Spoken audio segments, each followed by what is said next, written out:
Good evening and welcome to Tucker Carlson Tonight. Here's an interesting story. If the New Yorker was still a real magazine, they might write it up, but of course they won't. Here it is.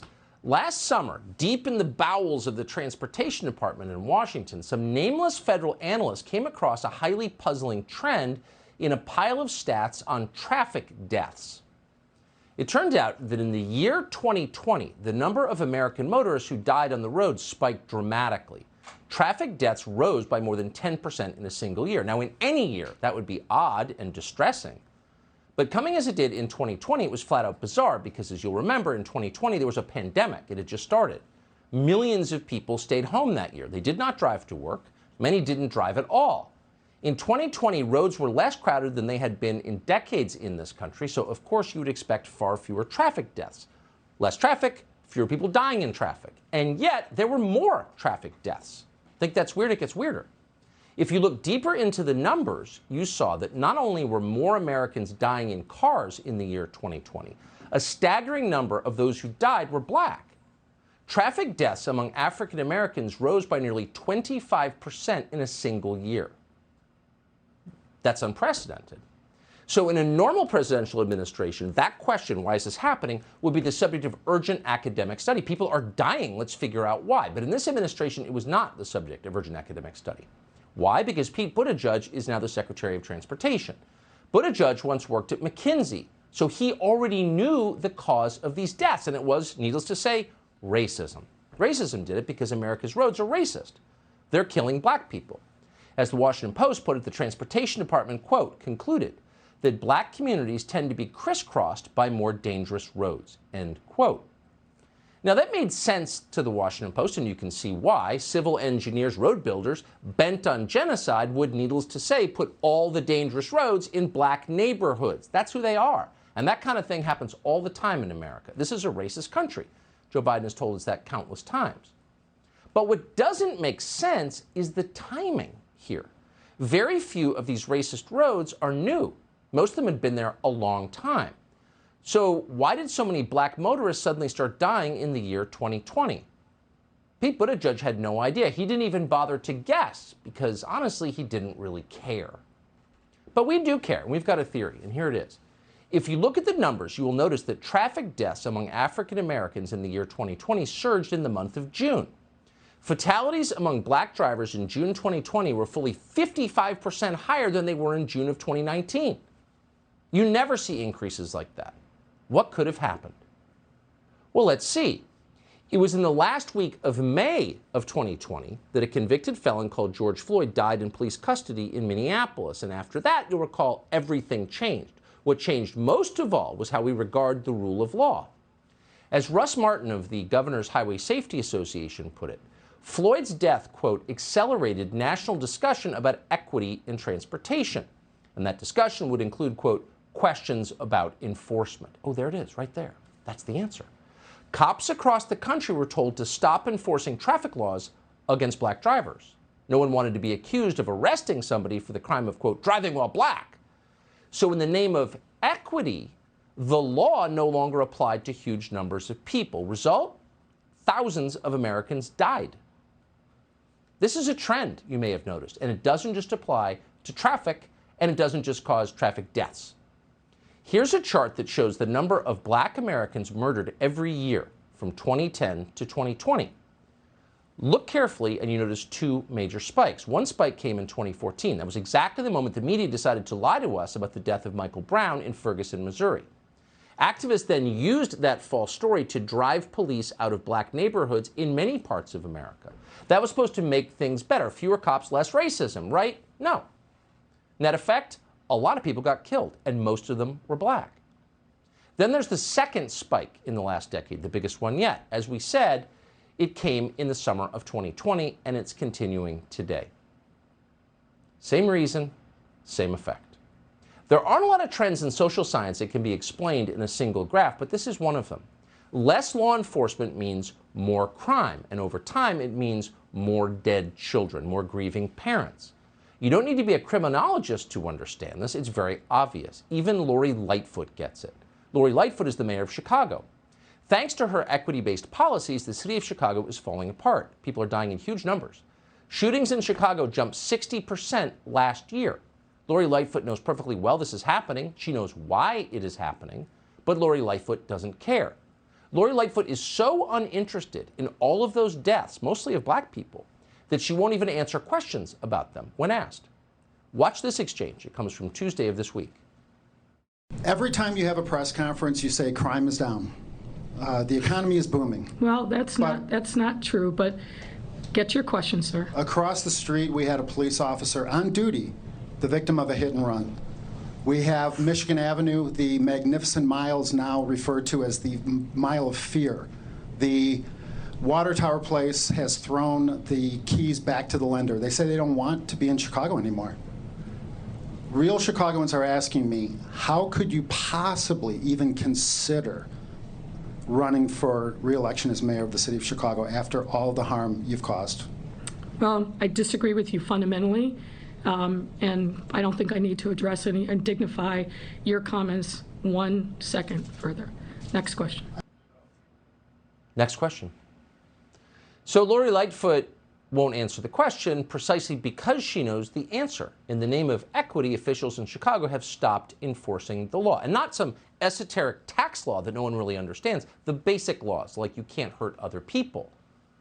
They're releasing criminals who go on to murder more citizens. This is the triumph of ideology over human life.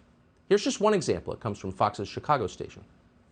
The details on the offender's prior history does call into question how he was released. This document from the Cook County State's Attorney's Office says in June of 2021, 16-year-old Anthony Brown led police on a foot chase. That's when they recovered a loaded .22 caliber Glock handgun with an extended magazine. 5 days later, he was released on electronic monitoring.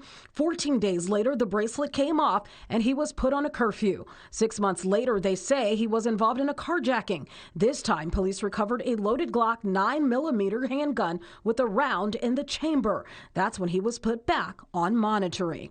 In the case of Tuesday's shooting, the 16-year-old is charged with first-degree murder and carjacking. He carjacked a Lyft driver earlier in the day and took off in that same Infiniti after the alleged shooting of a teen he didn't even know. Stories like this constantly in the city of Chicago, cities across the country. They're always the same, but the details of this one tell you everything. A criminal runs from the police carrying an illegal gun. Then the same politicians who never stop lecturing you about gun control, it's immoral to defend yourself, they scream at you. Those same people let this guy who used a gun to commit a crime out of jail immediately because equity. Then he gets rid of his ankle monitor and commits a carjacking. Then what happens? Well, Lori Lightfoot's friends release him once again because incarceration bad. So what does he do? He drives off to shoot and kill a 15-year-old. Because why wouldn't he? There's no penalty. Now, if tragedies like this happened occasionally, you would call them accidents. You would feel sad, but you wouldn't be bothered. These are not accidents. This is happening every day in the city of Chicago. Fully 43% of all criminals convicted in the state of Illinois commit new crimes within 3 years of being released, and some are released very early. That's a high number compared to other states. In saner places like Texas, South Carolina, West Virginia, the recidivism rate after 3 years is about half of that. What's the difference? Politics. Honestly, that's not a partisan talking point. It's true. For the last decade, for example, the most liberal state in the country, California, has recorded a recidivism rate of nearly 50%. Now, keep in mind the irony here. They tell you that we shouldn't incarcerate people because incarceration doesn't work, and if you really want to rehabilitate people, you have to let them out. But they're not rehabilitated. That's why they're reoffending at almost 50% in the state of California. So incarceration has two purposes. One is to improve the prisoner so he won't reoffend. But the main purpose is to protect the rest of us who aren't committing crimes, who've got kids who just want to live a normal life. They've forgotten that part. So every day in California, politicians release truly dangerous criminals back into the public sphere. And this is why you're now taking a very big risk if you dare to use public transportation in the city of Los Angeles. You could be shot or sexually assaulted. And we're not guessing. We have the tape. Here's surveillance footage from LA's transit system. It's on your screen right now. It includes pictures of a woman being raped in public as she's sitting down. We're cutting some of it out. That happened in public. And it happens a lot, that kind of thing. So we went to LA for the premiere of season 2 of our documentary series. We went there because we wanted to understand how one man, a man called George Gascon, a prosecutor backed by George Soros, could have done so much in such little time to destroy the city. And of course, he did it in the name of equity. We talked to the family of a murder victim called Fatima Johnson. It was a bracing conversation. Fatima Johnson, a mother of 6, was found brutally murdered in her apartment. She was violently murdered, beaten to death, hogtied and gagged.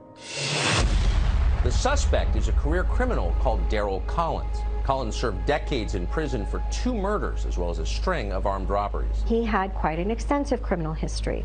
A series of armed robberies. He killed 2 different people on 2 separate occasions. He was under 25 when he committed those murders. He was eligible for youthful parole, and the parole board decided, oh, it looks like, you know, you've rehabilitated yourself, and we'll go ahead and release you. That was a huge mistake. Yeah, he came in and told my mom he was going to marry her, and, you know, he would be our stepdad. Prince Charming bullshit. Despite previous convictions for murder, and despite the fact that Fatima Johnson was bound and horrifyingly tortured before she was killed, George Gascon is refusing to add any enhancements to this case. George Gascon is not the only corrupt prosecutor who's doing this. George Soros has paid for people just like George Gascon in many American cities. Kim Foxx in Chicago, Larry Krasner in Philadelphia, Alvin Bragg now in Manhattan, others. In every case, many Americans, thousands overall, have died as a result. So who's benefiting from this slaughter, and how exactly are they benefiting? That's a fair question you've got to wonder. We do know for certain that voters don't want it. Americans want the laws they voted for to be enforced, and that is true of black voters just like any others, because why wouldn't it be? Sorry, white liberals, black people don't love crime, actually. You're not helping black people by increasing the amount of crime in their neighborhoods. And a new Pew poll proves this. The poll asked black adults what they cared about most. And guess what? It wasn't racism and diversity or equity. That was near the bottom of the list. What they cared about most was, quote, violence and crime. That's what they cared about. Why wouldn't they care about it? So as Pete Buttigieg frets about racist roads, thousands of black people are dying of gunshot wounds. Normal people are sick of this. In San Francisco, the lunatic equity-mongering DA there, Chesa Boudin, is facing a recall, which could succeed. Boudin has, among other things, encouraged open-air narcotics markets throughout the city of San Francisco. And as a result, you guessed it, more than twice as many people have died from drug ODs in San Francisco than from COVID. Who could support something like that? You'd have to be pretty out of touch. Well, singer John Legend does, quote, I endorsed Chesa for DA when he ran for election, Legend tweeted, and I support him now. Of course you do, John Legend. The Biden administration supports him too. Just days ago, police in Washington raided an apartment where they found a dog called Pablo. The dog had been stolen at gunpoint by thieves who also took drugs and money. At gunpoint.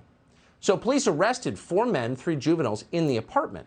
A few hours later, Joe Biden's Justice Department announced it was refusing to charge any of them. The U.S. Attorney's Office has decided not to move forward with what they were charged with, and also confirmed that the 4 adults that were arrested have been released. I can tell you the 7 people arrested yesterday were charged with receiving stolen property. So receiving Pablo in this case. Pablo was one of 2 dogs stolen during a Wednesday violent crime spree that police say lasted nearly an hour. There were 4 incidents reported within that time frame, including a double shooting in Northeast D.C., along with the armed robberies of 2 dog owners. Police tell us that when they recovered Pablo in a Northeast D.C. apartment, that they also apprehended some items here, including drugs, a pistol, an AR-15 style rifle, and ammunition. So what happens when you allow people to commit violence? The one thing the state can never do. The state has a monopoly on violence. In a democracy, we decide when violence is appropriate. But what happens when you allow antisocial elements to commit all the violence they want? You get a lot of violence. And your cities start to resemble third world hellholes. People are executed in broad daylight, and no one bothers to call the cops. That just happened in Atlanta. It's 51-year-old security guard Anthony Frazier getting out of his vehicle on Monday near Cleveland Avenue in southwest Atlanta. Little does Frazier know he's about to be murdered. Now watch as the suspected gunman walks toward him with a pistol in his right hand. Another man sitting there in the curb will watch the whole thing happen. Police don't show the actual shooting, just the aftermath. Frazier laying there on the ground dead. His bloodied body has been blurred. The alleged gunman goes through his belongings before casually walking away from the scene. Remarkably, the witness who was sitting at the corner gets up and walks by Fraser's lifeless body, just shaking his head in apparent disbelief. Then two other men approach the victim and also appear to search him. Take a closer look. We've zoomed in on the video as they then walk away with what appears to be the deceased victim's wallet. There's something really wrong with everyone in that video except the dead man. There's something really wrong with the rest of us for putting up with this and not figuring out why exactly it's happening. It's a little more complicated than racism and mass incarceration. Something really dark is going on. But we can say that these sorts of things happen a lot more than they otherwise would when you decide that law should be applied on the basis of skin color. When you decide that, a lot of people die. They bleed out in gutters on city streets as the rest of the neighborhood hides indoors in terror. And as it happens, most of the dead come from the very group our leaders say they're protecting. We love you so much, we're letting you die. That's the equity agenda. Too bad BLM never told us how it was going to end. Subscribe to the Fox News YouTube channel to catch our nightly opens, stories that are changing the world and changing your life. From Tucker Carlson Tonight.